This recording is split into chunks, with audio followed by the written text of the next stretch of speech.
पण ही महाप्रबोधन यात्रेची जबाबदारी तुमच्याकडे असं वाटलं होतं? महाप्रबोधन किंवा त्याची पाठीमागची काय नक्की घडलं होतं ते जरा सांगा. महाप्रबोधन यात्रेची जी संकल्पना आहे, खूप लोकांना असं वाटतं की हे सुषमाताईंनी का बरं लीड करत आहेत, पण मी आपल्याला सांगितलं पाहिजे की शिवसेनेमध्ये प्रवेश करण्याच्या आधीच जेव्हा आमची प्रवेशाच्या आधीची बैठक झाली होती तेव्हा मी त्यांना हा कॉन्सेप्ट सांगितला होता की हा कॉन्सेप्टच मी तयार केला होता, डिझाईन केलं होतं पूर्ण. आणि जेव्हा ते मला म्हणाले, सन्मान्य पक्षप्रमुख उद्धव साहेब मला म्हणाले की आत्ता तुम्ही पक्षात येत आहे पण आम्ही काय देऊ शकणार आहोत आपल्याला, तर तेव्हा मी त्यांना म्हटलं होतं की सर मला फक्त आपण राज्यभर एक फ्री हँड द्यावा, एक असा कॉन्सेप्ट आहे आणि हा कॉन्सेप्ट घेऊन जर आपण राज्यभर फिरलो तर आपण राज्यभर एक वातावरण ढवळून काढू शकू, नव्या अर्थाने राजकीय मंथन होऊ शकेल आणि आपल्याला जी एक विधायक मांडणी करायची आहे, पक्षाचं एक फोरकास्ट विजन मांडायचं आहे, ॲट द सेम टाइम जे लोक आपल्यावर वेगवेगळे अलिगेशन करून बाहेर पडलेले आहेत, मुळात त्यांचे अलिगेशनच चुकीचे आहेत, हे सगळे सत्ता स्वार्थासाठी गेलेले लोक आहेत, हे आपल्याला लोकांना जाऊन सांगावं लागेल.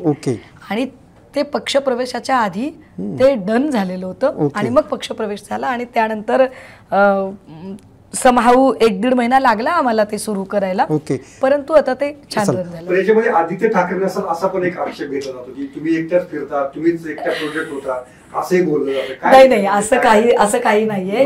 ह्या विरोधकांच्या सगळ्या काय म्हणता येईल आमच्यामध्ये काही किओस तयार करता येतो का, काही मिसअंडरस्टँडिंग करता येते का, यासाठीचा त्यांचा बिचाऱ्यांचा भाबडा आणि बालिश प्रयत्न आहे. देव त्यांना सद्बुद्धी देव. परंतु मी आपल्याला सांगितलं पाहिजे की शिवसेनेने 3 वेगवेगळे प्रोग्राम आखले. या प्रोग्राममध्ये एक प्रोग्राम होता फक्त शेतकऱ्यांशी चर्चा आणि भेटीगाठी मोर्चे.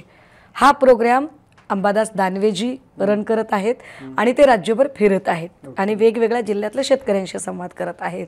यामध्ये युवा सेना प्रमुख आदित्यजींच्यासाठीचा एक प्रोग्राम तो शिवसंवाद यात्रा, यामधून ते युवकांशी संवाद करत आहेत.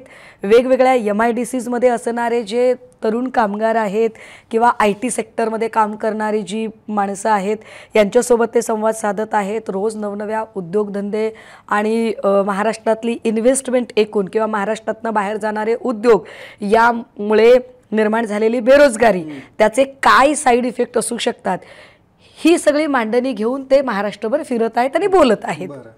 आणि मी काय करते तर माझा जो चळवळीचा एक मासबेस आहे, हा मासबेस शिवसेनेला मला कसा जोडता येईल यासाठी महाप्रबोधनच्या याच्यातनं काम करते.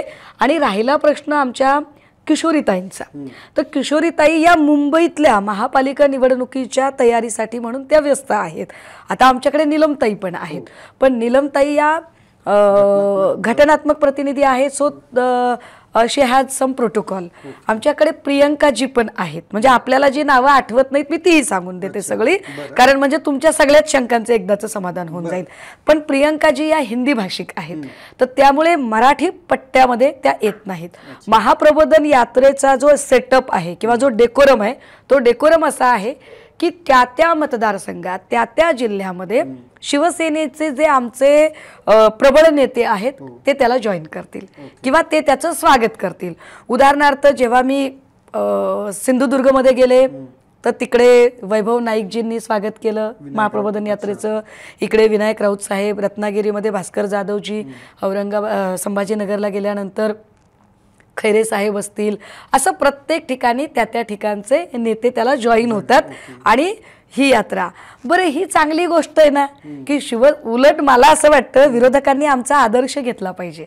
विरोधकांनी सन्मान्य उद्धव साहेबांचा आदर्श घेतला पाहिजे की एखादी यात्रा, एका एवढ्या मोठ्या राजकीय पक्षाचा एखादा महत्त्वाकांक्षी प्रोजेक्ट हा महिलांना लीड करायला देणं ही फार मोठी गोष्ट आहे, ही पॉझिटिव्ह गोष्ट घेतली पाहिजे. पण अडचण अशी आहे भारतीय जनता पार्टीची की भारतीय जनता पार्टी ही पितृसत्ताक पुरुषसत्ताक व्यवस्थेची वाहक आहे, त्यामुळे ते महिलांच्या हातात काही दोऱ्या द्यायला तयार होत नाही.